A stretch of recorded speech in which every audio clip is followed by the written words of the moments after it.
नमस्कार मित्रों, मैं आचार्य देवेश कुमार ठाकुर आपको आपके अपने चैनल एस्ट्रोलॉजी स्टार्ट्स में फिर से एक बार स्वागत करता हूं। दोस्तों, आज हम बात करने वाले हैं मीन राशि 2026 धन प्राप्ति के महायोग के बारे में। इनफैक्ट ये पूरा साल बहुत सारे सुअवसर धन प्राप्ति के लिए लेके आया है पीसेस पीपल के लिए, जो आपको वन बाय वन बताऊंगा। अगर आपने पेन पेपर नहीं लिया है तो लेके बैठिए और लिखते चले जाइए। अगर मैच करे तो यहां आके बताना, ताकि बाकी मित्र बंधुओं को भी पता चल जाए। अभी देखें मित्र, जो आपके लग्नेश हैं, सबसे पहले लग्न का मजबूत होना बहुत जरूरी होता है धन की प्राप्ति या किसी भी तरह की प्राप्ति के लिए। तो यहाँ पे आपके लग्नेश गुरुदेव, जो कि आपके कर्मेश भी हैं, अभी चतुर्थ भाव से भ्रमण कर रहे हैं, लेकिन अभी आपके पंचम भाव में आकर के उच्च के हो जाएंगे। ऐसा होते ही आपको जबरदस्त तरीके से धन की प्राप्ति, बैंक बैलेंस की प्राप्ति होएगी। आप बोलेंगे ऐसा क्यों, ये तो धनेश नहीं है।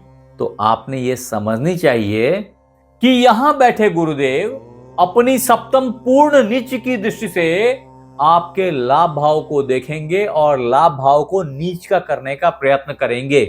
फॉर्चुनेटली वो लाभ भाव है, वो नुकसान में नहीं जाता बॉस, वो नुकसान में नहीं जाता।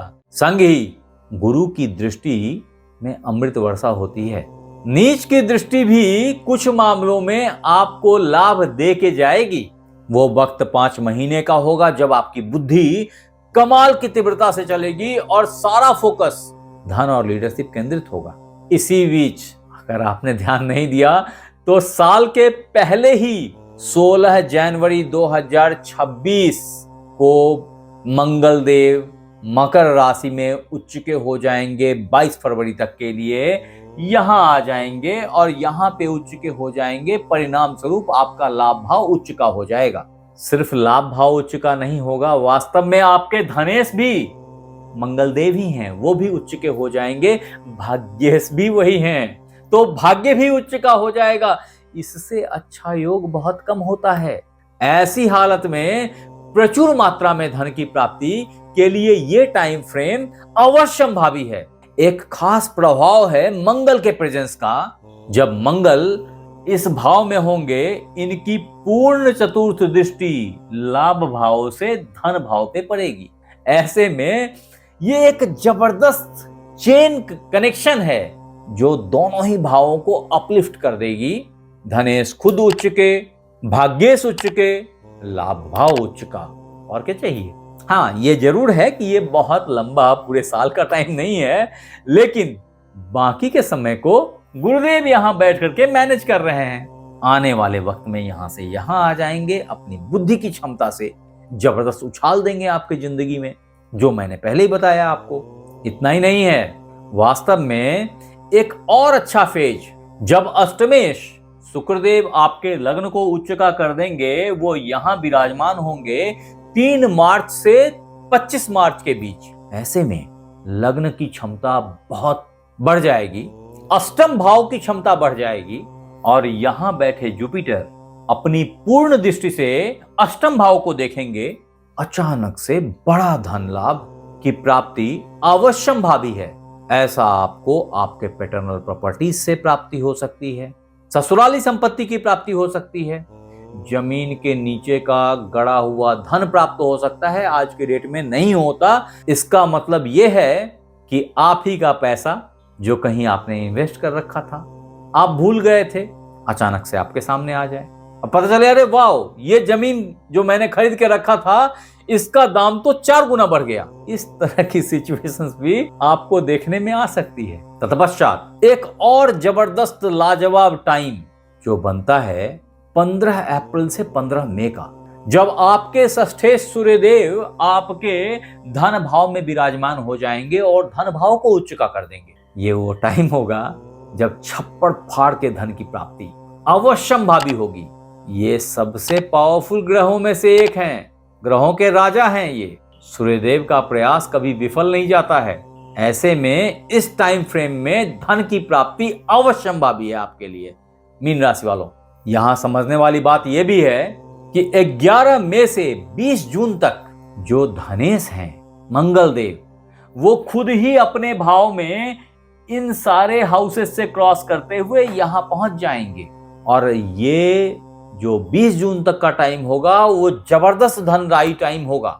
ये वो समय होगा जब आपका भाग्य भी आपके साथ खड़ा होगा, क्योंकि मंगल देव खुद ही भाग्येश हैं और भाग्य भाव पे पूर्ण दृष्टि यहां बैठे मंगल की पड़ती रहती है। यहां से अगर देखेंगे तो सप्तम ये और अष्टम ये, और इनकी पास में 8वीं दृष्टि भी है। ऐसे में बुद्धि काम करे ना करे, धन तो अपना काम करेगा जी।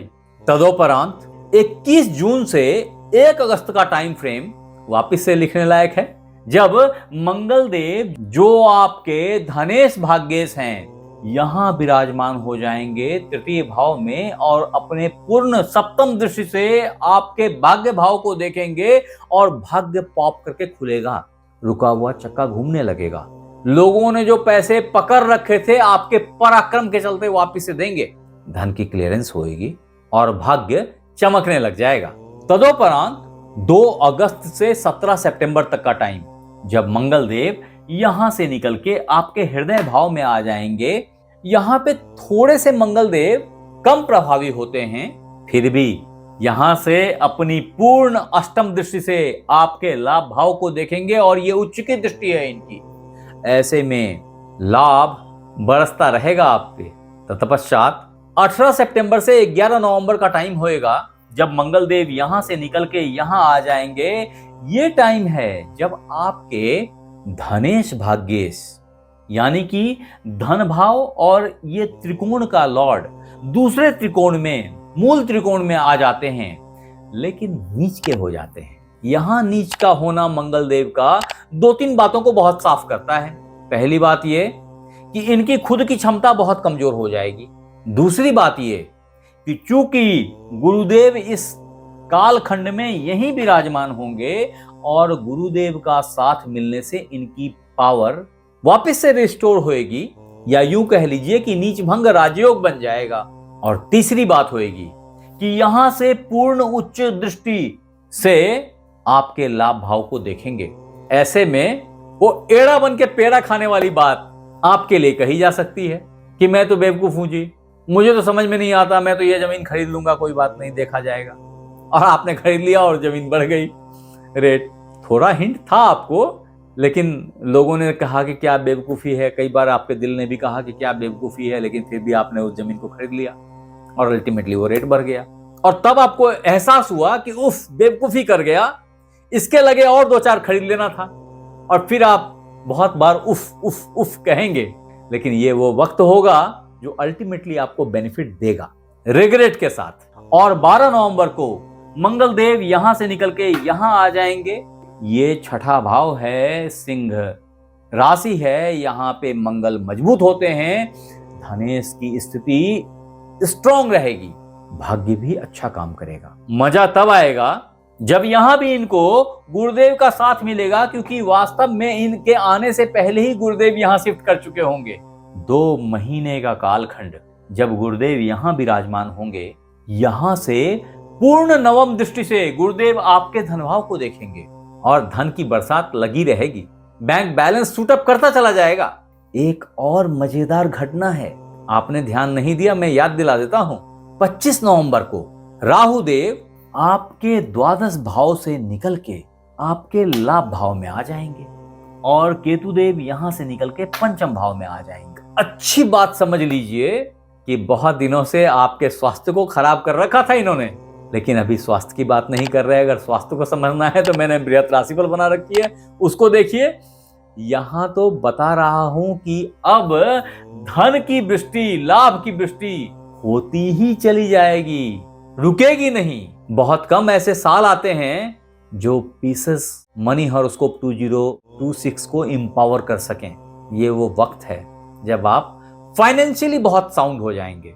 इट ऑल डिपेंड्स कि आपके जन्म पत्रिका में इन ग्रहों की सिचुएशन क्या है। इसमें 2-3 कालखंड ऐसा भी है जब बीच बीच में आपको कुछ एक्स्ट्रा ऑर्डिनरी सपोर्ट मिलेगा दूसरे प्लैनेट्स का, जिसमें शुक्रदेव हैं या बुधदेव हैं। जब बुधदेव यहां आएंगे और शुक्रदेव यहां आएंगे या सूर्यदेव यहां आएंगे, ये टाइम होगा शुक्रदेव के हिसाब से 2 सितंबर से 5 नवंबर का, और फिर 22 नवंबर से 31 दिसंबर का, जब शुक्रदेव यहीं विराजमान होंगे, आपके अष्टम भाव में होंगे, अष्टम भाव मजबूत होगा और यहां से पूर्ण सप्तम दृष्टि से आपके धन भाव को देखेंगे। धन भाव पे शुभ ग्रह की दृष्टि अचानक से धन की प्राप्ति को पुश करेंगे, परिणाम आपके बैंक बैलेंस पे दिखाई पड़ेगा। इसी समय में बुधदेव भी यहां होंगे, जो डेट होएगा 26 सितंबर से 1 दिसंबर तक का, और इसी बीच 15 अक्टूबर से 15 नवंबर के लिए सूर्यदेव यहां विराजमान हो जाएंगे और इस भाव को नीच का कर देंगे। परिणाम कि अपने से सप्तम भाव को उच्च का कर देंगे। ये धन भाव है आपका और धन भाव के उच्च के होते ही फिर से वही बातें, मनी रेन। यहां एक बात याद रखने की जरूरत है कि ये जो टाइम फ्रेम है इन तीनों प्लैनेट्स का, यह समहाउ एक लॉटरी फेचिंग योग भी है। मैंने इसके लिए अलग से वीडियो बना रखी है, अगर आपने नहीं देखा तो जरूर से देख लीजिए। आप हमें कमेंट करके जरूर बताइए कि मीन राशि धन लाभ 2026 आपको कैसा लगा, और अगर अच्छा लगा तो इसे लाइक करें, सब्सक्राइब करें, शेयर करें, बेल बटन को दबा के रखें ताकि हमारी हर नई वीडियो आप तक इंस्टेंटली पहुंच जाए। हाँ, अगर इस वीडियो को आप फेसबुक पे देख रहे हैं तो फॉलो करें। आप हमारे साथ बने रहे इसके लिए बहुत बहुत धन्यवाद। आपसे फिर मिलते हैं अगले एपिसोड में, तब तक अपना ख्याल रखें। धन्यवाद।